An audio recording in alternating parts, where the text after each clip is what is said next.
Good evening बच्चों। ये है आज की वर्कशीट। डेट है 7 अक्टूबर 2020। विषय विज्ञान, कक्षा 8। यह है आज की वर्कशीट। इससे पहले वाले वर्कशीट में सूक्ष्म जीव के बारे में हम काफ़ी सारी चीज़ें पढ़ चुके हैं। सूक्ष्म जीव क्या होते हैं, कितने तरह के होते हैं, उनके क्या क्या फ़ायदे होते हैं। तो आज की वर्कशीट में हम पढ़ेंगे कि उनके हानिकारक प्रभाव कौन कौन से होते हैं। ये तो सभी को पता है सूक्ष्म जीव कितनी तरह के होते हैं, जैसे विषाणु, जीवाणु, शैवाल, कवक।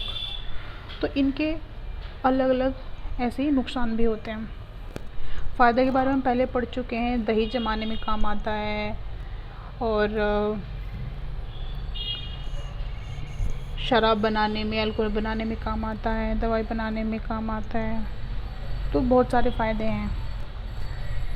आज हम पढ़ेंगे नुकसान के बारे में। सूक्ष्म जीवों के हानिकारक प्रभाव, यानी कि उन्हें में क्या क्या नुकसान होता है। सबसे पहले खाद्य पदार्थों का खराब या संदूषित होना। जैसे आपने देखो, जब आप ब्रेड लेके आते हो उस पर ना एक डेट लिखी होती है। ऐसा तो नहीं कि ब्रेड ले आए और 4-5 दिन 10 दिन तक रखी पैकेट में जब तक रहेगी ठीक रहेगी, ऐसा तो होता नहीं। क्या हो जाती है, वो ख़राब होने लगती है, उस पर ऐसे फफूंद लगती है, जैसे इस पिक्चर में भी आपने देखा होगा। तो किसकी वजह से होता है, उस पर क्या होता है, फफूंद लगने लगती है। कवक की वजह से कवक पनपने लगता है, जिससे जो ब्रेड है या घर में जो रोटी होती है वो ख़राब होने लगती है। दूसरा है मानव तथा अन्य जीवों में बहुत सारी बीमारियों का हो जाना, जैसे मलेरिया, टीबी, टाइफाइड। कहते हैं ना कि किसी को टीबी हो या कोई खांस रहा हो उसके पास मत जाओ, क्योंकि वो खांसेगा तो जो जीवाणु है जिससे टीबी हुई है वो भी आप सांस लोगे तो आपके अंदर चला जाएगा। जैसे अभी कोरोना हो रखा है, कोरोना की वजह से कोविड-19 बीमारी हो रखी है। तो मास्क क्यों लगाते हैं?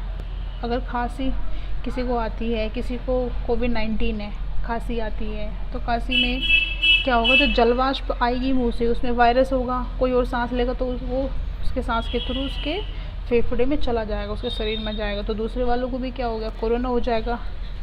तो इसी वजह से जो सूक्ष्म जीव है वो वायरस भी हो सकता है, वो जीवाणु भी हो सकता है, वो कवक भी हो सकता है, उससे काफ़ी सारी बीमारियां होती हैं।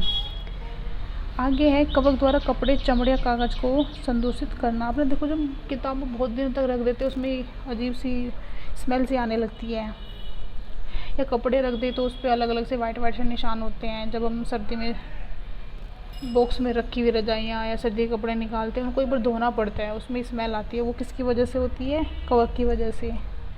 बैग होता है वो ख़राब होने लगता है, तो वो कवक की वजह से ख़राब होने लगते हैं।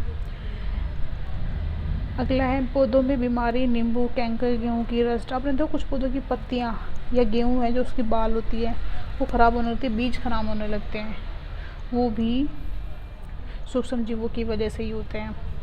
तीसरा, जलाशयों का विनाश।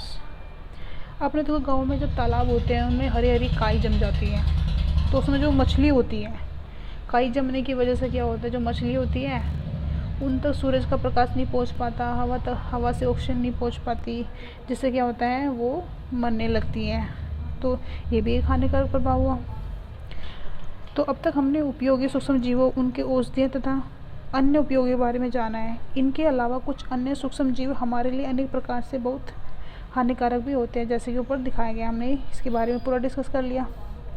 कुछ सूक्ष्म जीव मनुष्य, जंतु, पौधों में संचरण रोग उत्पन्न करते हैं, ये भी हमने बात कर ली।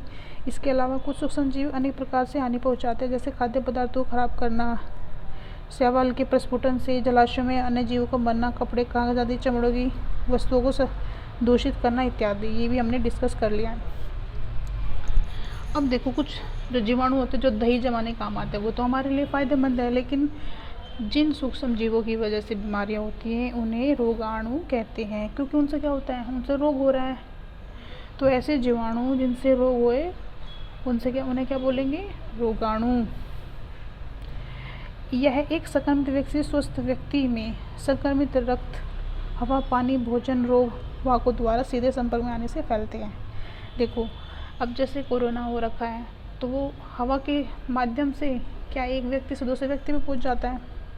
किसी व्यक्ति को टीबी है, अगर उसके कपड़े पहन ले, उसका झूठा पानी पी ले या उसका झूठा भोजन कर ले तो क्या हो जाएगा, दूसरे व्यक्ति को भी टीबी हो सकती है।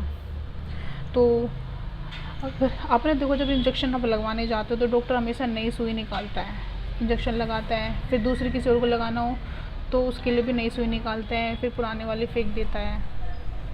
ठीक है, तो संक्रमित रक्त, अगर किसी को बुखार है, किसी को वायरल है, किसी को टाइफाइड है, तो इंजेक्शन लगाया डॉक्टर ने, तो जो इंजेक्शन का जो सुई है वो तो उसके ब्लड में लग गई, तो वही वाली सुई वो दूसरे पेशेंट को नहीं लगाता, ताकि क्योंकि अगर ऐसा करेगा तो उसको दूसरे वाले को भी टाइफाइड हो जाएगा। तो संक्रमित रक्त से, हवा से, पानी से, भोजन से सीधे संपर्क में आने से क्या होता है, रोग एक फैल जाते हैं। अब हम क्वेश्चन की बात करते हैं। सूक्ष्म जीवों से कोई 3 हानिकारक प्रभाव लिखिए। तो बहुत सारे प्रभाव लिख रखे, हमने सारे डिस्कस कर लिया, कोई भी आप लिख सकते हो। जैसे खाद्य पदार्थ खराब, खाने की वस्तुओं का खराब हो जाना, मनुष्य तथा अन्य जंतुओं में बहुत सारी बीमारी का हो जाना, कपड़े, चमड़े का, कागज या का संदूषित करना। क्वेश्चन नंबर 2, भोजन को ढककर रखने की सलाह क्यों दी जाती है? क्योंकि अगर हम उसे खुला रखेंगे तो हवा से बहुत सारे सूक्ष्म जीव खाने में आ सकते हैं, जिससे खाना हमारा खराब हो सकता है। क्वेश्चन नंबर 3, रोगाणु किन्हें कहते हैं? यह संक्रमित व्यक्ति के साथ स्वस्थ व्यक्ति तक कैसे फैलता है? रोगाणु, यहाँ पे देखो, यहाँ पे लिखा हुआ है, रोग उत्पन्न करने वाले सूक्ष्म जीव रोगाणु कहलाते हैं।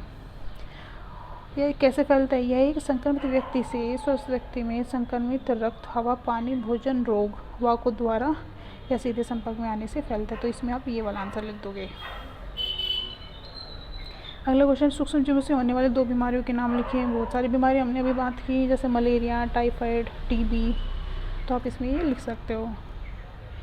किसी बच्चों को समझना है वो पूछ लीजिएगा, सब बच्चों को वर्कशीट करके भेजनी है आज की। Thank you.